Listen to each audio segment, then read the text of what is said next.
భారత communist party CPI భారత గడ్డపై 100 ఏళ్ల పండగ భారతదేశంలో గ్రామ గ్రామాన పల్లె పల్లె గిరిజన తండాల్లో దేశవ్యాప్తంగా సంబరాలు చేసుకుంటుంది. గత వారం రోజులుగానే స్కూటర్లు అలాగే ప్రచార జాతాలతో పెద్ద ఎత్తున పార్టీ కార్యాలయాలకి లైటింగ్లతో వీటితో సంబరాలు చేసుకునే విధంగా ఉత్సవాలు ఘనంగా జరుగుతున్నాయి. దానికి ప్రధాన కారణం మీకు తెలిసే ఉంటుంది. 1925 డిసెంబర్ 26న కమ్యూనిస్ట్ పార్టీ ఏర్పడింది. నేటితో శతవార్షికోత్సవం ముగింపు ఉత్సవాలు జరుగుతున్నాయి. ఈ ముగింపు ఉత్సవాలు కూడా దేశవ్యాప్తంగా జనవరి 18 చలో ఖమ్మం పేరు మీద 5 లక్షల మందితో కూడా ఖమ్మం ప్రాంతంలో చేయాలనుకుంటున్నాము. దానికి ఈ తూర్పుగోదావరి జిల్లా నుంచి కూడా ఇటు నిడదవోలు, రాజమండ్రి అన్ని ప్రాంతాల నుంచి కూడా పెద్ద ఎత్తున వెళ్ళడం జరుగుతుంది. కమ్యూనిస్ట్ పార్టీ ఒక ఉజ్వల చరిత్ర ఈ దేశంలో ఉంది. ఎందుకంటే దున్నేవానికి భూమి నినాదం ఇచ్చింది కమ్యూనిస్ట్ పార్టీ. భూ సంస్కరణలు పిలిపించింది కమ్యూనిస్ట్ పార్టీ. నైజాం తెలంగాణ పోవడం చేసింది కమ్యూనిస్ట్ పార్టీ. వాయులర్ కమ్యూనిస్ట్ పార్టీ. ఇలా ఈ దేశంలో రాజభవనాల రద్దు కానీ, బ్యాంకుల జాతీయకరణ కానీ, ఈరోజు యూపీఏ 1లో మహాత్మా గాంధీ గ్రామీణ ఉపాధి చట్టం కానీ, అంతేకాకుండా భూ యజమానుల చట్టం, భూ హక్కు చట్టం కానీ, గిరిజన హక్కుల చట్టం కానీ, సమాచార చట్టం కానీ, ఇవన్నీ కూడా కమ్యూనిస్ట్ పార్టీ వల్లే వచ్చిన విషయం దేశమంతా తెలుసుకుని మీరు అర్థం చేసుకోండి. భారతదేశానికి దేవాలయానికి ఉన్న పార్లమెంట్ను కూడా కమ్యూనిస్ట్ పార్టీ నేత మరి తొలిసారిగా ప్రారంభించింది. మరి దేశంలోనే అత్యధిక ఓట్లు సంపాదించిన రావి నారాయణ గారు ప్రారంభించారు. అది కమ్యూనిస్ట్ పార్టీ యొక్క చరిత్ర. నేటికి నాటికి కూడా ప్రజా సమస్యల మీద, కార్మిక హక్కుల మీద మేము ఫైట్ చేస్తూనే ఉన్నాం. ఈ 100 ఏళ్ల పండుగ పోరాట స్ఫూర్తితో మరిన్ని ప్రజా పోరాటం నిర్వహిస్తామని సందర్భంగా తెలియజేస్తున్నాం.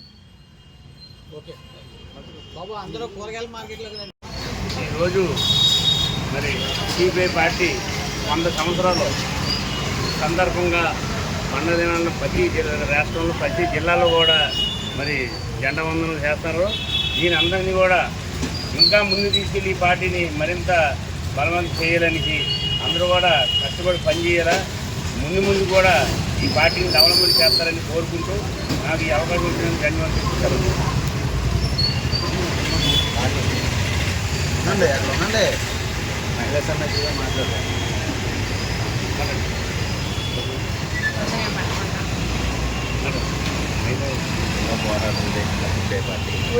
ఉద్యమాలకు పోరాటం స్ఫూర్తి సిపిఐ పార్టీ అంటే మనకు తెలియదు ఏమీ లేదు. అనేక ఉద్యమాలు చేసి తద్వారా వాళ్ళ అనేక మంది ప్రాణాలు అర్పించి ఘన విజయాలు సాధించి మనకి వాళ్ళు అందిపుచ్చుకున్నాం. ఇంకనూ మనం బలోపేతం చేయాలి ఈ పార్టీని, మన వంతు సాయం చేసి.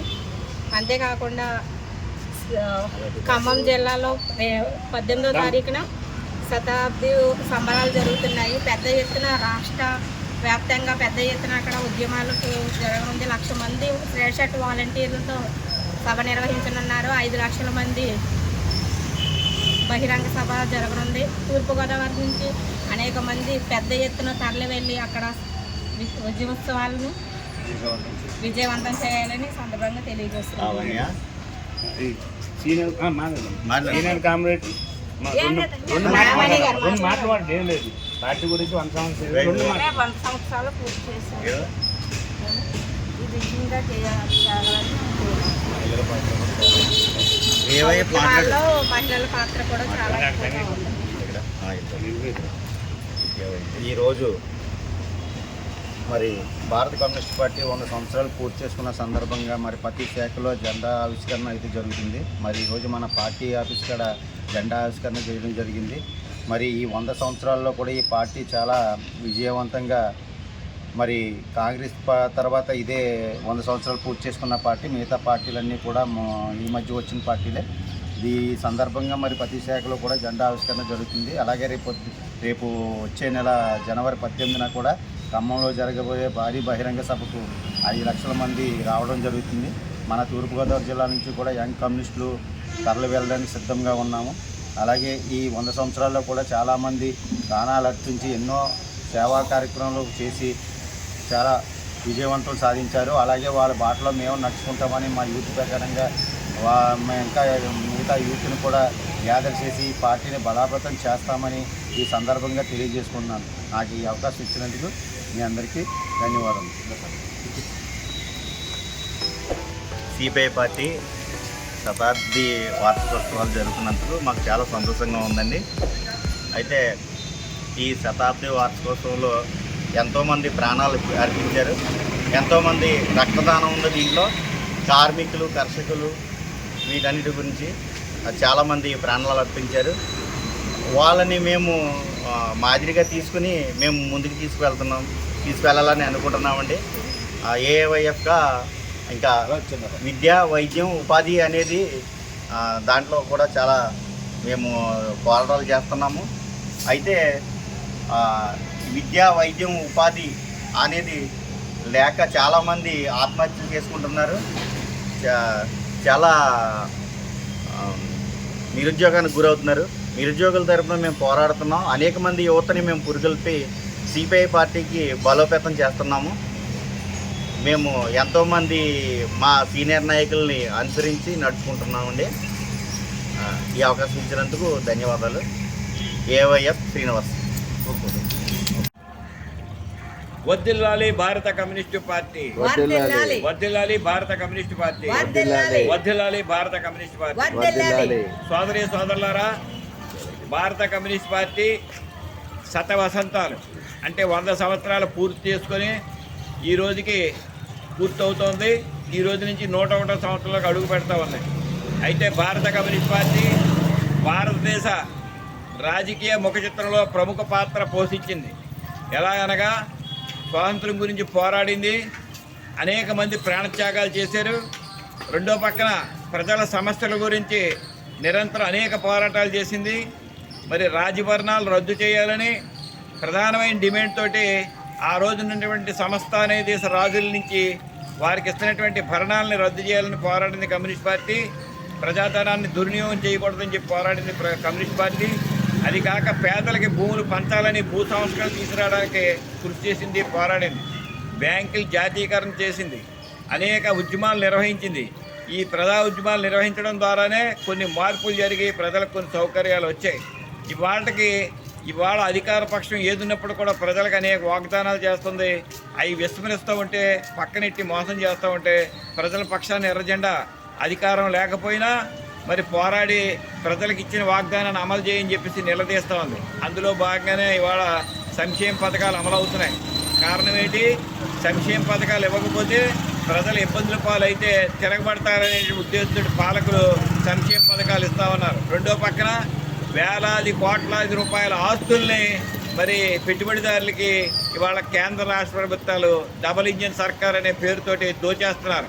ఆదాని, అంబానీలు ఇవాళ వేల కోట్లు ప్రజా సంపదని, ప్రజల యొక్క సంపదని దోచుకుంటున్నారు. మోడీ వాళ్ళకి సహకరించి అందిస్తున్నాడు.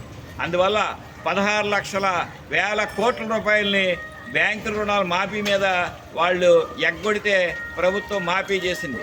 మరి వాళ్ళ సామాన్య ప్రజలు ఎవరన్నా 1-2 లక్షలు అప్పు చేస్తే వారికి వడ్డీతో సహా ఇళ్ళు జప్తు చేస్తామని, రైతులు అప్పు చేస్తే జప్తు చేస్తామని వాళ్ళ ఇళ్ల మీదకి వెళ్ళి దాడి చేసేటువంటి ప్రభుత్వ పాలకులు వేల కోట్ల సంపదని దోచుకున్నటువంటి నిన్నగాక మొన్న సుబ్రహ్మరెడ్డి మన రాష్ట్రవాడు, ఆయనకు కూడా 5,000 కోట్ల రూపాయలు రుణమాఫీ చేసి ఆయన్ని గట్టెక్కించారు. ఎందుకని? ఇలాగా సంపదను దోచుకున్నటువంటి వాళ్ళందరినీ జైల్లో పెట్టాలి, శిక్షించాలి. అటువంటి చేయకుండా మాఫీ చేసి వాళ్ళని మళ్ళీ ప్రజల మీదకి వదులుతున్నారు. అందువల్ల నిరంతర పోరాటాలు కమ్యూనిస్ట్ పార్టీ కొత్త ఆలోచనలతోటి యువతని ప్రోత్సహించి ముందుకు వెళ్తుంది. పక్క దేశాల్లో సోషలిజం లక్ష్యంతో మరి అనేక మార్పులు జరుగుతున్నాయి. ఇవాళ శ్రీలంకలో కూడా అవినీతి బాగా పతాక స్థాయికి చేరి ఇవాళ అక్కడ ప్రభుత్వాన్ని యువజనులే కూల్చేశారు. అలాగే ఇవాళ మన దేశంలో ఓటు చోరీ జరుగుతుంది.